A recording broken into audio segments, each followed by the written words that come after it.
আমাদের মাঝে দুইটা শক্তি কাজ করতেছে, একটা হচ্ছে দেহ, অপরটা হচ্ছে রুহু। দেহ সৃষ্টি হয়েছে পিতার শুক্রকীট থেকে,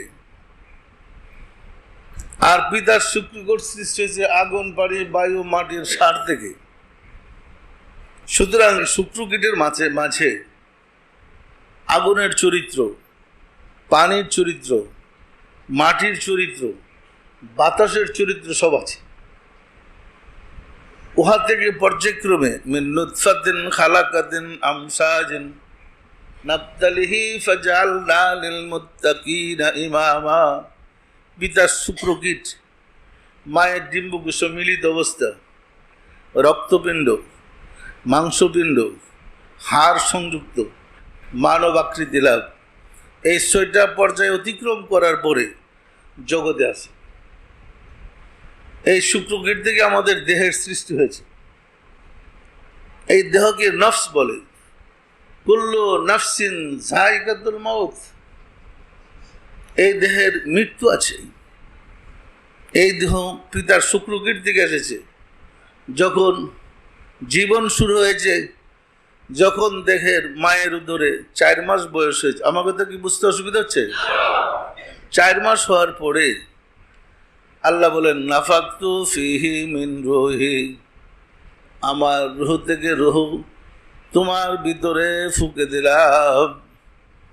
এই রূহটাকে দেহ ধারণ করেছে বলেই তাকে বলা হয় আল্লাহর প্রতিনিধি।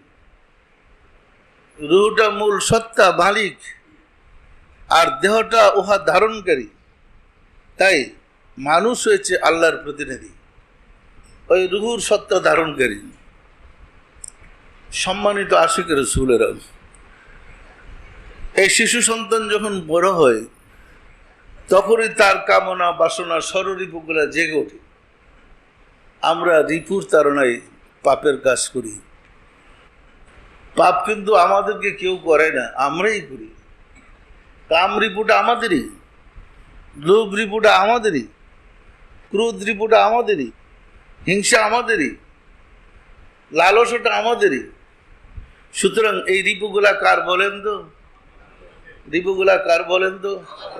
কথাগুলো বলছি এই কারণে, শয়তান থেকে বাঁচতে না পারলে আমরা বিপদগ্রস্ত হয়ে যাব। এখন শত্রুকে যদি আমি চিনতে না পারি তাহলে তার খপ্পর থেকে বাঁচবো কিভাবে? মানুষের পরম শত্রু ইন্নাশ শাইতানা লিল ইনসানি আদুউম মুবিন। শয়তান মানুষের প্রকাশ্য শত্রু। আল্লাহ বলেন ইন্নাশ শাইতানা লিল ইনসানি আদুউম মুবিন। শয়তান কার প্রকাশ্য শত্রু? নাকি আল্লাহর? শয়তান কি আল্লাহর প্রকাশ্য শত্রু? মানুষের। কারণ এই শয়তানটা কি? এই শয়তানের হাত থেকে আমাকে বাঁচতে হবে, শয়তানকে চিনতে হবে। যিনি রিপু দ্বারা পরিচালিত তিনিই শয়তান। যে রিপু দ্বারা পরিচালিত তাকেই শয়তান বলে। যে যতক্ষণ না পর্যন্ত আমরা রিপু থেকে নফসকে পরিশুদ্ধ করতে পারবো ততক্ষণ পর্যন্ত আমরা মুসলমান হব না। তাই আল্লাহ রাসূল মুসলমানের সঙ্গে বলছে আল মুসলিমু মান সালিম আল মুসলিমুনা মিন লিসানিহি ওয়া ইয়াদিহি। সেই প্রকৃত মুসলমান যার হাতের দ্বারা এবং মুখের দ্বারা অন্য মানুষ নিরাপদে থাকে। তাহলে প্রকৃত মুসলমান হইতে হলে রিপুকে মুসলমান বানাইতে হবে। আল্লাহ রাসূল বলেছেন তোমাদের ভিতরে শয়তান আছে, আমার ভিতরে শয়তান আছে। আমার শয়তানকে আমি মুসলমান করেছি, তোমাদের শয়তানকে তোমরা মুসলমান করে নাও।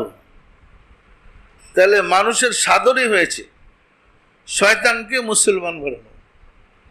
আর ওই শয়তান বাহিরের কেউ না, আমরা নিজেরাই। যে নফসের দ্বারা পরিচালিত সেই শয়তান, আর যিনি রুহের দ্বারা পরিচালিত তিনি আদর্শ মানুষ। পরিষ্কার না? পরিষ্কার না?